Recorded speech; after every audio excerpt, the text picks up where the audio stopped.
tight. Not quite, but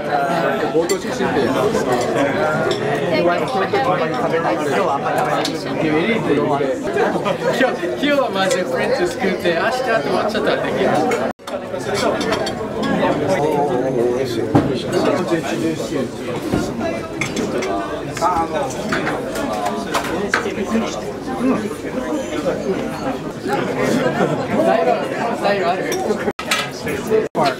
I still haven't gotten this stuff in the book.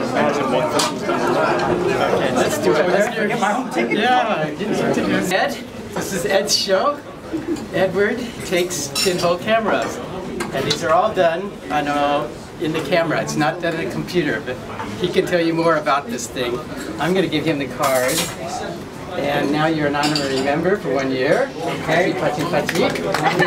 And with a gripping grin. Yes. A gripping grin. And let's tell them about your cameras. Bruce, thank you for inviting me to have the show here. And thank you to everyone, Press Club and staff. Thank you everyone for coming. So these pictures have been shown already 2 times in different venues, but in very small places, and the prints were rather small. So this was a good opportunity to be able to show the prints in a large size and in a nice, different kind of venue. And people are curious how these photos were taken.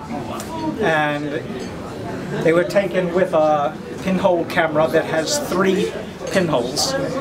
So rather than to explain it, just show you the camera. These pictures were all taken with this can. Very high tech. So I don't really want you to get obsessed with the camera, but the point is that these pictures were captured analog. It's 3 images blended together in one camera. So it's called a pinhole blender. Someone else designed it, but I'm the master at using it. Yeah. So you take 1 image in the center, 2 images on the side, 3 images equals 1 image. And so you have to look around and feel around to get to the different images that seem to go together. And being as this is the Press Club, I have a lot of photos in this series, but this is the Press Club, so I'm trying to show the ones that sort of have a documentary touch to them with some social message, some satire, some humor, a few famous icons like Kennedy, Gandhi, John Lennon, and a few that sort of satirical ones. Look me in the eye. 目でちゃんと見てくれっていう意味で、そういうようなテーマを歩き探しています。So I just walk around looking, not really looking, but just walking around, and 1, 2, 3, this and this and this seem to go together. How do you take it by order? Do you start with the center and then go to the edge? Or? Usually I start in the center. Okay. Then so once the center is fixed, I have to find 2 things that go with it. And sometimes I can't find anything to go with it, so I just shoot the sky or some green trees or something interesting that will make a nice blend, like the window, sky. In the sushi bar, there's one with the trees going like this. So that's what I do. Is it possible to double expose these triple exposures? You know, I mean, basically, like take 2 pictures on top of that, on top of those. You know what I'm saying? Yeah, anything is possible. Well, I mean, has it been has it been tried? Can that be a focus of your next exhibition? I don't know if I want to make it any more confusing than this. No?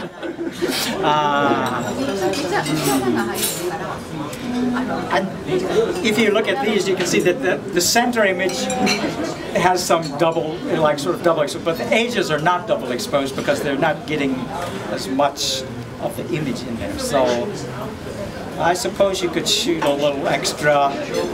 I've had people ask me if you could, do you shoot them vertically? You can, but I I haven't, I should put it that way.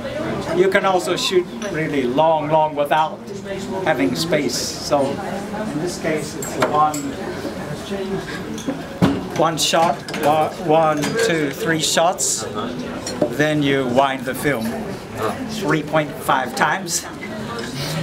And then you take another shot, and then you wind 3. So you end up with a little space between the film. But if you wind it differently, you can get like a movie.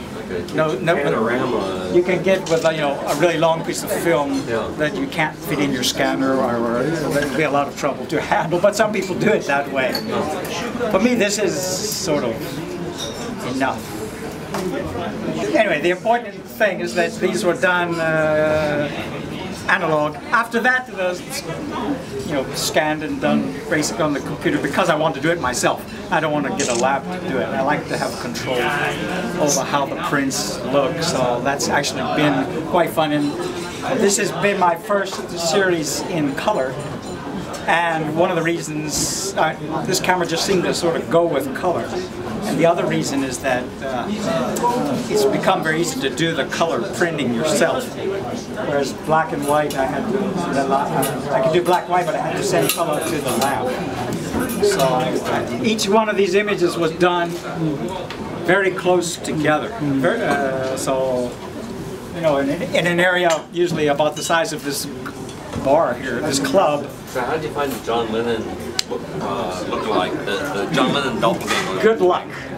No, I went to New York a couple of winters ago, and with this camera, planning to take a picture of the Gandhi statue, which is in New York City, which very few people, even people who live in New York, don't know that it's there. So I did that the first day, and Gandhi, and got those 2 signs that go with it, and that came out pretty cool.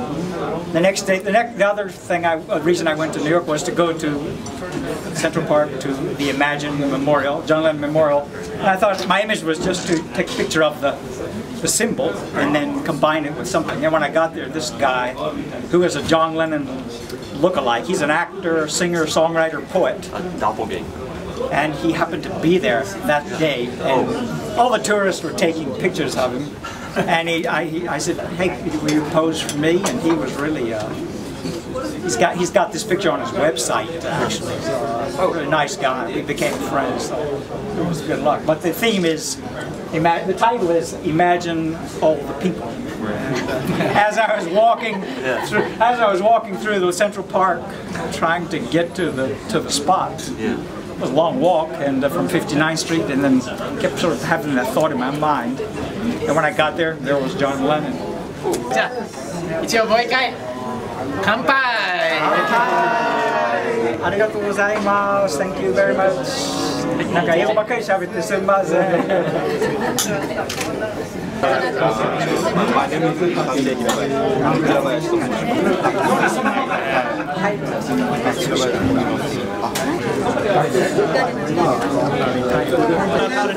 おしゃれですよ。やってて、それで私がGPS の裏にこちらはブッダから大体同じ年代。台風が来た時に一歩的にアンコールワットが作られてるんですよ。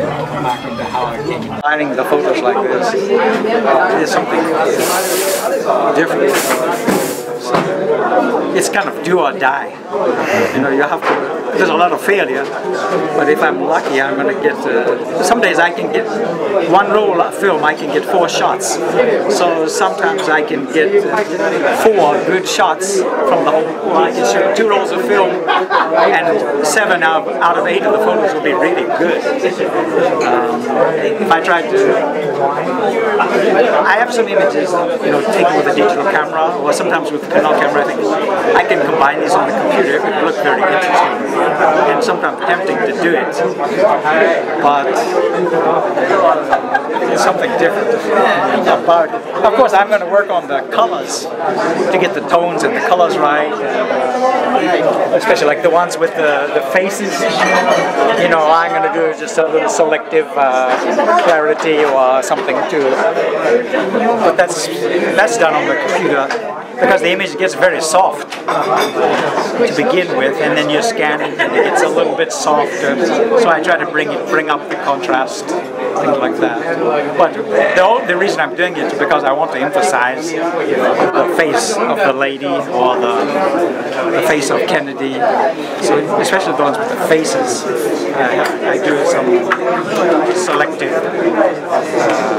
It's not sharpening, but some clarity button to make it just a little bit more contrast. You said that because the film I'm using is very amateur. It's sort of amateur film, so there's a very low contrast to begin with. You said that these are digital prints, but don't you think if they are real prints, analogly done, the value is much higher than digital prints? I mean, for the selling, for print, artwork. Yes. I also make for black and white. I make my own. I make mostly black and white silver prints, which I value higher than the inkjet prints because of the amount of work that goes into it. But as I mentioned at the opening, the talk before, one reason I'm doing the color now is because I can do it myself, and I don't have the skill or the equipment to do the color darkroom, and I don't think I could give this negative to someone else to print because they don't know what I want. I would still have to make an inkjet sample or something. So to me, it's really, I think for the color, the black and this is satisfactory.